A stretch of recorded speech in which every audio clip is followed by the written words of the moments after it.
السلام علیکم ناظرین۔ ایپیسوڈ 60 پارٹ 1 میں ہمیں دکھایا جاتا ہے سلطان صلاح الدین ایوبی آمنے سامنے کھڑے ہوتے ہیں تو مردود کہتا ہے آخرکار تم نے ریاست کے خلاف اپنی تلوار کھینچ لی ہے، میں تمہارا سر کاٹ کے اپنے بھائی کے سامنے پھینک دوں گا۔ اس شخص کی دھوکہ دہی تو دیکھو جسے وہ اپنا وفادار سمجھتا۔ تو صلاح الدین ایوبی کہتا ہے صلیبیوں نے میرے قبیلے پر حملہ کیا ہے اور آپ نے میرے خلاف تلوار نکال کر کھڑے ہوئے ہیں، اس لیے میں نے ریاست کے خلاف نہیں بلکہ اس غفلت کے خلاف اپنی تلوار کھینچ لی ہے۔ جواباً مردود کہتا ہے اگر تم نے وہ صندوق نہ لیا ہوتا اب تک وہ سب کچھ ختم ہو گیا ہوتا، حملہ تمہاری وجہ سے ہوا ہے، اب تمہاری سزا اور بھی سخت ہوگی۔ تو صلاح الدین ایوبی کہتا ہے میرا قبیلہ، میرا خاندان، میرے لوگ سب صلیبیوں کے قبضے میں ہیں، آپ ریاست میں ہیں تو ریاست کے خلاف چلیں۔ تو صلاح الدین ایوبی کہتا ہے میرا قبیلہ، میرا خاندان، میرے لوگ سب صلیبیوں کے قبضے میں ہیں، اگر آپ ریاست میں ہیں تو دشمن کے خلاف چلیں بلکہ میرے خلاف نہیں، اور اگر آپ اب یہاں سے نہ گئے تو جو کچھ ضروری ہوگا وہ میں کروں گا، میرے راستے میں کوئی رکاوٹ نہیں بن سکتی۔ یہ سنتے ہی مردود بھائی بورا سے کہتا ہے بھائی بورا، صلاح الدین ایوبی اور اس کے سپاہیوں کو گرفتار کر لو۔ اگلے ہی پل جنگی سپاہی سلطان صلاح الدین ایوبی پر حملہ کر دیتے ہیں۔ سلطان صلاح الدین ایوبی اور اس کے سپاہی بھی جنگی سپاہیوں پٹکنا شروع ہو جاتے ہیں تو صلاح الدین ایوبی مردود سے کہتے ہیں اگلے ہی پل جنگی سپاہی صلاح الدین ایوبی اور اس کے ساتھیوں پر حملہ کر دیتے ہیں تو صلاح الدین ایوبی اور اس کے سپاہی بھی جنگی سپاہیوں کو پٹکنا شروع ہو جاتے ہیں۔ کچھ جنگی سپاہیوں کو گراتے ہوئے صلاح الدین ایوبی کہتا ہے صلاح الدین ایوبی مردود سے کہتے ہیں ہم تلواریں نہیں ڈالیں گے۔ شاہ کے گھر والے مسلسل اسے پکار رہے ہوتے ہیں، بالکل نڈھال زمین پر پڑا ہوتا ہے۔ تو فاطمہ خاتون گرگدون سے کہتی ہے تم میرے بیٹے کو کیسے مار سکتے ہو؟ تو رابعہ ایک صلیبی سپاہی کو دھکا دے کر توران شاہ کی طرف بڑھنے کی کوشش کرتی ہے اور گرگدون اسے ایک زوردار لات رسید کرتا ہے۔ تو یہ دیکھتے ہوئے میر ایوب بھی چلا اٹھتا ہے اور کہتا ہے میں تمہیں جان سے مار ڈالوں گا۔ تو یہ دیکھنے کے بعد میر ایوب چلا اٹھتا ہے اور کہتا ہے میں تمہیں جان سے مار ڈالوں گا، بس بہت ہوا، بس کرو یہ ظلم کرنا، میرے بچوں کو جانے دو۔ تو گرگدون کہتا ہے یہ تمہاری آنکھوں کے سامنے مریں گے۔ تو جواباً میر ایوب کہتا ہے بس کرو یہ ظلم کرنا، میرے بچوں کو چھوڑ دو۔ تو گرگدون کہتا ہے نہیں، یہ تمہاری آنکھوں کے سامنے مریں گے، کوئی اسے ہاتھ نہیں لگائے گا۔ تو جواباً میر ایوب کہتا ہے مجھے مار دو لیکن میرے بچوں کو چھوڑ دو، میرا بیٹا مر رہا، اسے چھوڑ دو گرگدون۔ تو گرگدون کہتا ہے ابھی تو یہ شروعات ہے نجم الدین میر ایوب، صلاح الدین ایوبی نے جو کچھ کیا ہے اس کی قیمت تم سب کو بھگتنی پڑے گی۔ یہ کہنے کے بعد گرگدون توران شاہ کے زخم پر پاؤں رکھتا ہے اور اسے دبانا شروع کر دیتا ہے، اس کی بے حسی دیکھتے ہوئے دبانا شروع کر دیتا ہے۔ بے حسی کو دیکھ کر سب بہت تڑپتے ہیں۔ دوسری طرف مردود صلاح الدین ایوبی سے کہتا ہے بیکار میں مزاحمت مت کرو، صلاح الدین ہتھیار ڈالنے کے علاوہ تمہارے پاس اور کوئی راستہ نہیں ہے۔ تو صلاح الدین ایوبی کہتا ہے اگر تم میرے ہاتھ باندھ دو گے تو دشمن کو راستہ دو گے۔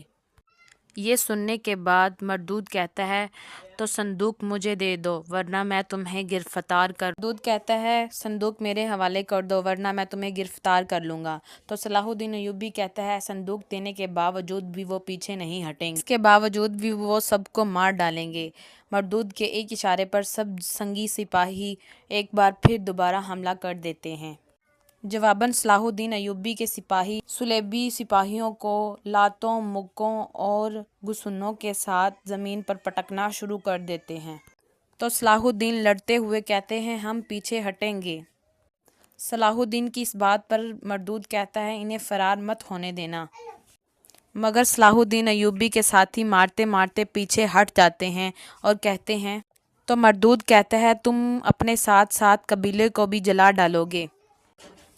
غزہ میں آگے بڑھتے ہوئے کمانڈر برام سے کہتا ہے مردود نے آخرکار سلطان صلاح الدین ایوبی کا قبیلہ لے ہی لیا ہے۔ غزہ میں آگے بڑھتے ہوئے کمانڈر برام سے کہتا ہے کہ گڈگدون نے آخرکار سلطان کا قبیلہ لے ہی لیا ہے۔ قبیلہ لے لیا ہے جناب۔ مردود بھی سلطان کے پیچھے گیا ہے۔ تو برام کہتا ہے کہ بہت خوب، سلطان ہمارے ہاتھوں میں خود بخود آئے گا، ہمارے ہاتھوں میں آئے گا، یا تو وہ صندوق لے کر آئے گا تو یا پھر اس کے گھر والے مر جائیں گے۔ تو پھر کمانڈر کہتا ہے کہ ہمارے جاسوسوں کی خبر آئی ہے کہ سلطان اور الدین جلدی میں مدینہ گیا ہے۔ تو جواباً برام کہتا ہے ہمارے سپاہی جانتے ہیں تو کیا کرنا ہے۔ تو جواباً برام کہتا ہے ہمارے سپاہی جانتے ہیں اسے کیا کرنا ہے کہ اور الدین مدینہ پہنچنے سے پہلے ہی مر جائے گا۔ سلطان اور الدین مدینہ پہنچنے سے پہلے ہی مر جائے گا۔ تم ایسا کرو کہ سپاہیوں کا ایک گروہ لو اور سلطان صلاح الدین ایوبی کے پیچھے جاؤ۔ سپاہی یہ سننے کے بعد کمانڈر سپاہیوں کو لے کر آگے بڑھتے ہیں اور دوسری طرف بران اور شیرکو بران کے 3 لوگوں کے ساتھ بیٹھے ہوتے ہیں اور دوسری طرف سلطان اور شیرکو بران کے 3 آدمیوں کے ساتھ بیٹھے ہوتے ہیں اور بران کا ایک آدمی پوچھتا ہے کہ میرے حضور یہاں پر آپ تجارت کے لیے آئے ہیں؟ تو سلطان اور الدین کہتا ہے کہ ہم یہاں پر ایک روحانی خدمت کے لیے آئے ہیں۔ یہ سننے کے بعد دوسرا شخص پوچھتا ہے کہ کیا کوئی شخص روحانی خدمت کے لیے ان صحراؤں میں سفر کرنے کی زحمت کرے گا؟ تو دوسرا شخص کہتا ہے کہ کیا کوئی محض روحانی خدمت کے لیے ان صحراؤں میں سفر کرنے کی زحمت اٹھائے گا؟ تو جواباً سلطان اور الدین کہتے ہیں کہ ان مقدس سفر پر چڑھنے کے لیے زحمت نہیں بلکہ رحمت ہے۔ جواباً سلطان کہتے ہیں کہ مقدس راستے پر چلنا کوئی زحمت نہیں بلکہ رحمت ہے۔ تو تیسرا شخص پوچھتا ہے کہ حضرات تھک گئے ہوں گے، آئیں انہیں زعفرانی دودھ پیش کرتے ہیں تاکہ یہ بہتر محسوس کر سکیں۔ تو یہ سننے کے بعد ایک شخص اٹھتا ہے، دودھ ڈالتا ہے اور دودھ میں ایک کوئی دوا ڈال دیتا ہے۔ انہیں زعفرانی دودھ پیش کریں تاکہ یہ بہتر محسوس کر سکیں۔ تو ایک شخص اٹھتا ہے اور دودھ ڈالتا ہے تو اس دودھ میں کوئی دوا بھی ملا دیتا ہے۔ تو جب سلطان کے سامنے دودھ آتا ہے اور شیرکل دودھ پینے لگتا ہے تو سلطان کچھ سوچتے ہوئے اس کا ہاتھ پکڑ لیتا ہے۔ شیرکل کا ہاتھ پکڑ لیتے ہیں اور کہتے ہیں کہ تم جاسوس ہو، اور یہ کہنے کے بعد وہ ان کے اوپر دودھ پھینک دیتے ہیں۔ شیرکل کا ہاتھ پکڑ لیتے ہیں اور اگلے ہی پل ان سے کہتے ہیں کہ تم جاسوس ہو، اور ان کے اوپر دودھ پھینک کر یکدم کھڑے ہو جاتے ہیں۔ اور اگلے ہی پل وہ ان سے کہتے ہیں کہ تم جاسوس ہو، اور اگلے ہی پل ان پر دودھ پھینک کر وہ کھڑے ہو جاتے ہیں۔ دیکھتے ہی دیکھتے ان کے درمیان لڑائی شروع ہو جاتی ہے۔ تو برام کا ایک آدمی بولتا ہے اور کہتا ہے کہ تم مر جاؤ گے سلطان اور الدین۔ یہ کہنے کے ساتھ ہی برام کا ایک آدمی سلطان اور الدین پر حملہ کرتا ہے اور کہتا ہے کہ تم مر جاؤ گے سلطان اور الدین، تم مدینہ نہیں پہنچ سکتے۔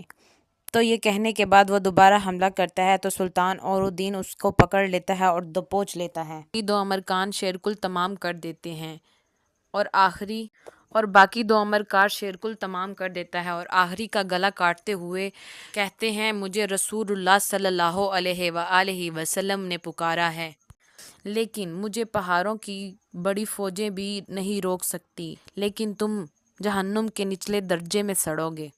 یہ کہنے کے ساتھ ہی سلطان اس کا گلا کاٹ دیتا ہے۔ تو شیرکل پوچھتا ہے کہ سلطان یہ ہمیں کیسے جان سکتے ہیں؟ ہمارا بیس بدلا ہوا تھا۔